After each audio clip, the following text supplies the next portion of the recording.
جی السلام علیکم ورحمۃ اللہ وبرکاتہ۔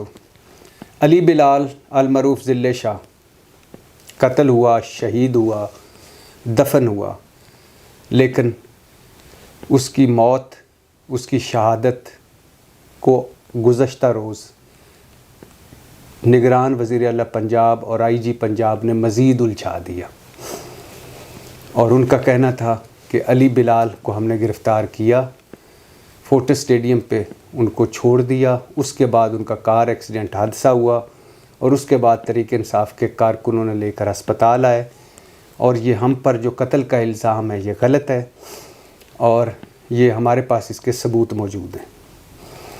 لیکن جو نگران وزیر اعلیٰ اور آئی جی نے جو پریس کانفرنس کی، اس میں بہت سارے ifs اینڈ بٹس ہیں، لگ ہی نہیں رہا کہ یہ ایسی سٹوری ہے، اور لگے گا بھی کیسے؟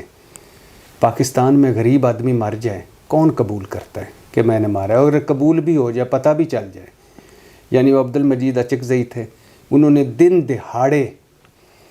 دہاڑے کوئٹہ میں ایک ٹریفک سارجنٹ کو اپنی گاڑی کے نیچے کچل دیا، اور عدالت نے بعد میں چھوڑ دیا کہ ہمیں ثبوت ہی نہیں ملے۔ غریب آدمی اس ملک میں وہ 1000 کا دھنیا چور ہو، مرغی چور ہو، سرگودا کی رانی ہو، بہاولپور کے 2 بھائی ہوں، یا وہ اڈیالہ جیل کا وہ کینسر کا پیشنٹ ہو، غریب آدمی کی کہیں سنوائی نہیں ہوتی، وہ رگڑے ہی کھاتا رہتا ہے۔ یہ ملک طاقتوروں کا ہے، امیروں کا ہے۔ ثانیہ ماڈل ٹاؤن ہوا، پہلا رد عمل حکومت کی طرف سے کیا آیا؟ حکومت شہباز شریف وزیر اعلیٰ تھے، رانا ثناء وزیر داخلہ پنجاب تھے، پہلا رد عمل شہباز شریف نے کہا مجھے تو پتہ ہی نہیں ہے کہ سارا دن ہوا کیا ہے، یا گولیاں چلی کیسے، یا بندے مرے کیسے۔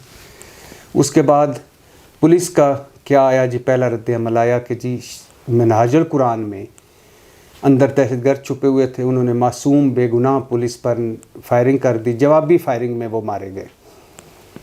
حالانکہ حقیقت یہ تھی کہ منہاج القرآن سے سیکیورٹی بیریئر چیک پوسٹیں ہٹانے کے لیے پولیس گئی، اور ماؤں بہنوں کو اور بزرگوں کو قتل کر کے واپس آ گئی، اور آج تک میں ثانیہ ماڈل ٹاؤن کے مجرموں یا ملزموں کو سزا نہیں ملی۔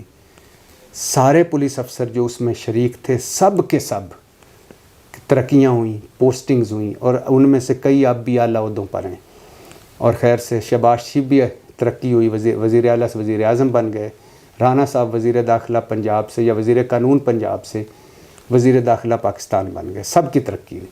اور ثانیہ ماڈل ٹاؤن کے وہ لوگ جن کے عزیز شہید ہوئے، قتل ہوئے، وہ آج بھی پیشیاں بھگت رہے ہیں، کیونکہ ان پر الٹا پولیس نے مقدمے کر دیے ہیں۔ اچھا، پھر ثانیہ ساہیوال ہوا، 3 معصوم بچوں کے سامنے ان کے ماں باپ کو C T D police Punjab نے گولیوں سے بھون ڈالا۔ پہلا رد عمل پولیس کا کیا آیا؟ پہلا رد عمل آیا کہ سی ٹی ڈی نے پولیس مقابلے میں دہشت گردوں کو مار دیا، آئی جی پنجاب نے پریس ریلیز جاری کی۔ دوسرا رد عمل پولیس کا، دہشت گردوں کے سہولت کاروں کو مار دیا۔ تیسرا، جب میڈیا کا زور پڑا تو تیسرا رد عمل آیا، نہیں وہ ان کے پاس اسلحہ تھا جو وہ اپنے دہشت گردوں کو یا اپنے دہشت گرد عزائم کے لے جانا چاہتے تھے، تو وہ ہم نے روکا، تو جوابی فائرنگ کی تو اس میں وہ مارے گئے۔ حالانکہ ان 3 لوگوں کو، معصوم لوگوں کو پولیس نے قتل کیا، اور آج وہ تینوں بچے یتیم ہیں، اور ان کے ماں باپ کے قاتل سارے آزاد ہیں، کسی کو سزا نہیں ملی۔ ثانیہ بلدیہ ٹاؤن ہوا کراچی میں، جس میں فیکٹری کو یہ ایم کیو ایم نے بھتہ لینے کے لیے، بھتہ جب نہ ملا تو فیکٹری کے دروازے بند کر کے آگ لگا دی گئی، اور سینکڑوں بے گناہ ورکر اس میں جل کر مر گئے۔ لیکن پہلا رد عمل کیا آیا؟ پہلا رد عمل یہ آیا کہ فیکٹری، یہ کوتاہی فیکٹری مالکان کی ہے، اور ان پر پرچے کرو، اور ان پر پرچے ہوئے۔ بعد میں سٹوری کھلی تو پتہ چلا۔ تو ذلِ شاہ علی بلال یا ذلِ شاہ، پہلا رد عمل کیا پولیس نے دیا کہ جی یہ جو ہم نے مارا ہی نہیں ہے، اس کا تو ایکسیڈنٹ ہوا ہے، اور اس کو تحریک انصاف والے لائے تھے اسپتال میں، ہمارا تو قصور ہی کوئی نہیں۔ اب سوال کچھ ہیں میں نے یہ اپنے پروگرام میں بھی پوچھے تھے، اور اب پھر پوچھ رہا ہوں محسن نقوی صاحب اور آئی جی پنجاب سے 6 سوال ہیں۔ پہلا سوال یہ ہے کہ دفعہ 144 کا جواز کیا تھا؟ جب رات گئے اس دن رات گئے تک لاہور انتظامیہ پی ٹی آئی کو یقین دلا رہی تھی، پی ٹی آئی سیاستدانوں کو، کہ آپ صبح ریلی نکالیں، 8 مارچ کو ریلی نکالیں، ہم سیکیورٹی بھی آپ کو دیں گے۔ اور صبح 10 بجے، 11 بجے، 12 بجے تک دفعہ 144 کا کوئی نام و نشان نہیں تھا۔ اچانک 1 بجے دفعہ 144 لگ گئی، اور پھر اس کے مضحکہ خیز جواز بیان کیے گئے۔ کبھی کہا گیا کہ لاہور کی ٹریفک رواں دواں رکھنے کے لیے دفعہ 144 لگائی، کبھی کہا گیا نہیں آج عورت مارچ حیا مارچ تھا تو اس لیے دفعہ 144 لگائی گئی، کبھی کہا گیا پی ایس ایل ہو رہا تھا اس لیے دفعہ 144 لگائی گئی، حالانکہ پی ایس ایل پنڈی میں ہو رہا تھا۔ اچھا، دوسرا سوال کہ یہ دفعہ یعنی پہلا سوال دفعہ 144 کا جواز کیا تھا۔ دوسرا سوال، پھر جب آپ نے دفعہ 144 لگا لی تو پھر وہاں مقبوضہ کشمیر جیسے ظلم و ستم والا کریک ڈاؤن ریلی شرکا پر کیوں کیا گیا؟ پہلے پانی کے فوارے چھوڑے گئے، پھر آنسو گیس پھینکی گئی بے تحاشا، پھر پھینٹیاں لگیں، پھر تشدد کیا گیا، پھر ڈنڈے مارے گئے، پھر گرفتار کیا گیا، پھر جو گاڑیاں کھڑی تھیں جو شریف لوگوں کی ان کو توڑا گیا۔ اور تو یہ اتنا ظالمانہ وحشیانہ قسم کا کریک ڈاؤن کیوں کیا گیا کہ عورتوں، بچوں، بوڑھوں اور بچیوں تک کو مارا گیا۔ تیسرا سوال کہ پوسٹ مارٹم رپورٹ کہا جا رہا ہے آئی جی پنجاب نے اور سی ایم پنجاب مطلب نگران وزیر اعلیٰ پنجاب نے کہا ہے کہ ضلع شاہ علی بلال ٹریفک حادثے میں مارا گیا ہے، یا وہ اس کو ہم نے نہیں مارا۔ اب کیا 26 اس کے عمران خان نے تو 64 زخم کہا ہے، لیکن چلو پوسٹ مارٹم میں 26 زخم کے نشانات ہیں اس کے جسم پر، جسم کے نازک اعضاء پر زخم کے نشانات ہیں، سر پر ڈنڈوں کے نشانات ہیں، اور دماغ میں ڈنڈے لگنے کی وجہ سے خون جمع ہے، لبے اور جگر میں خون جمع ہوا ہے، خون زیادہ بہا ہے، بلڈ پریشر کم ہوا ہے، تو یہ تب اس کی ڈیتھ ہوئی ہے، وہ شہید ہوا۔ تو اب یہ بتائیے کہ کیا ایسا ایکسیڈنٹ ہے کہ یہ ایکسیڈنٹ ہے کہ جس میں 26 زخم بھی لگیں اور نازک اعضاء بھی مسخ ہوں اور سر میں ڈنڈے بھی لگیں؟ تو کیا یہ ایکسیڈنٹ ہے؟ یہ تیسرا سوال۔ چوتھا سوال یہ ہے کہ پوسٹ مارٹم رپورٹ جس نے بنائی ڈاکٹر، اس کا تبادلہ کیوں کر دیا گیا؟ دال میں کچھ کالا تھا نا۔ پانچواں سوال ہے کہ اگر یہ حادثہ تھا، آئی جی بھی کہہ رہے ہیں اور چیف منسٹر نگران وزیر اعلیٰ بھی کہہ رہے ہیں پنجاب کے کہ یہ حادثہ تھا، تو پھر پرچہ عمران خان پر کیوں؟ قتل کا پرچہ، تحریک انصاف پر، اس کے سیاستدانوں پر قتل کا پرچہ کیوں؟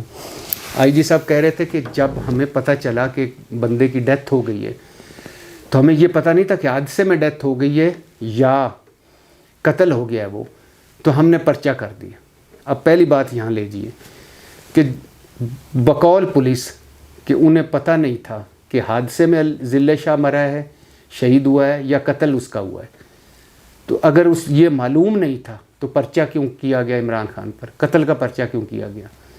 اور دوسری بات یہ ہے کہ اگر یہ حادثے میں مرا ہے یا تشدد میں پولیس میں مرا ہے تو دونوں صورتوں میں عمران خان پر پرچہ کیوں کیا گیا؟ تو اب تو وہ کہہ رہے ہیں کہ ہم وہ پرچہ خارج کریں گے، لیکن یہ کیوں ہوا؟ پھر اس کے بعد ہے چھٹا سوال کہ یہ جو پولیس ہماری ہے یہ بڑوں سے ماریں کھاتی ہیں، رسوا ہوتی ہے، ذلیل ہوتی ہے، تھپڑ کھاتی ہے، ان کی ڈیوٹیاں دیتی ہے، ان کی نوکریاں کرتی ہے، ان کی چاکریاں کرتی ہے، لیکن غریبوں کو قدم قدم پر تھپڑ، قدم قدم پر چھتر، قدم قدم پر ان کو ڈنڈوں سوٹوں سے، ڈانگوں سے کٹنا اور ان کو جانوں سے مارنا، یہ ہماری پولیس کب تک ایسا کرے گی؟ اور یہ بھی یاد رکھیے، اگر آپ اس واقعے کا انکوائری کر لیں، کمیٹیاں بنا لیں، جوڈیشل کمیشن بنا لیں، جی آئی ٹی بنا لیں، کچھ ہونا مانا نہیں۔ اس ملک میں عمران خان پر قاتلانہ حملہ ہوا، مقبول ترین سیاستدان پر، کچھ ہوا؟ پتہ چلا؟ اس ملک سے بھاگا ارشد شریف، دبئی گیا، دبئی سے نکلا کینیا گیا اور شہید ہو گیا، کچھ ہوا؟ کچھ بھی نہیں۔ اس ملک میں کچھ بھی نہیں ہوتا۔ اور پھر ضلع شاہ جیسا غریب آدمی، اس کے ساتھ کیا ہونا ہے؟ یعنی کیا اس کے ساتھ کیا انصاف ہوگا کہ اس کا؟ اب یہ دیکھیں نا، یہ ایک سوال جو ہے کہ پوچھنا یہ بھی ہے کہ بقول پولیس جب ضلع شاہ جاں بحق ہوا حادثے میں تو قتل کا مقدمہ کیوں درج کیا گیا؟ جب ضلع شاہ پولیس کہہ رہی ہے کہ حادثے میں جاں بحق ہوا ہے تو قتل کا مقدمہ عمران خان پر کیوں درج کیا گیا؟ اور پوچھنا یہ بھی چاہیے کہ بقول پولیس جب مقدمہ درج کرتے وقت انہیں علم ہی نہیں تھا کہ ضلع شاہ حادثے میں جاں بحق ہوا یا قتل ہوا، تو پھر قتل کا مقدمہ کیوں اور عمران خان پر کیوں؟ تو لہٰذا یہاں جتنی بھی بات کر لیں کچھ نہیں ہونا. نہ انہوں نے وہ اس کو مار کے مار دیا گیا، اس کی جان چلی گئی، اب بعد میں کچھ بھی نہیں ہونا. لیاقت علی خان سے بے نظیر بھٹو تک، اور لیاقت علی خان سے عرش شریف تک، اور لیاقت علی خان سے ضلع شاہ تک کس کا پتہ چلا اس ملک میں؟ قاتلوں کا یا کسی چیز کا کچھ بھی پتہ نہیں چلتا. یہ ملک ہے طاقتوروں کا، یہ ملک ہے امیروں کا. ہاں اگر آصفہ بھٹو اس ملک میں آصفہ بھٹو کو ڈرون کیمرہ ایک جلسے میں لگ جائے یا سر سے ٹکرا جائے تو پھر یہ ملک ہل کر رہ جاتا ہے، پھر یہاں آگے تک باتیں جاتی ہیں. ہاں کوئی پولیس اہلکار زرداری صاحب کی پیشی پر اچانک فریال تالپور کے سامنے آ جائے تو رستے میں آ جائے تو پھر یہاں طوفان مچتا ہے. اور ہاں یہاں اگر کوئی مریم نواز ایک کہانی سنائے کہ میں تو جیل میں فرائی پین سے کپڑے استری کرتی تھی تو اس دکھ پہ یہ ملک روتا ہے. یہاں کوئی جاتی عمرہ کا، یہ ملک وہ ہے کہ جہاں آپ کو یاد ہوگا ایک بلے نے جاتی عمرہ نواز شریف صاحب کے محل میں، رائے ونڈ محل میں، ایک بلے نے نواز شریف صاحب کا یا شریف فیملی کا مور مار دیا. تو جس ڈیوٹی کانسٹیبل کی لگی ہوئی تھی اس کو انہوں نے سسپینڈ کر دیا. پھر جس کانسٹیبل نے بلے کو مارا اور وہ لے کے آ گیا، پتہ نہیں وہی بلہ تھا یا کوئی اور تھا، کہ اس نے مور کو مارا، میں مار کے لے آیا ہوں، تو اس کو پرموشن ملی. یہ وہ ملک ہے وہاں جہاں شاہی موروں کی اتنی اہمیت ہو اور بلے کو نہ روک سکنے والا معطل اور بلے کو مار دینے والا پرموشن پائے. وہاں ہم جیسے انسان، ضلع شاہ، علی بلال، ان کا کیا اوقات، ان کی کیا حیثیت، ان کے خون کی کیا اہمیت. یہ ملک ایسے ہی ہے.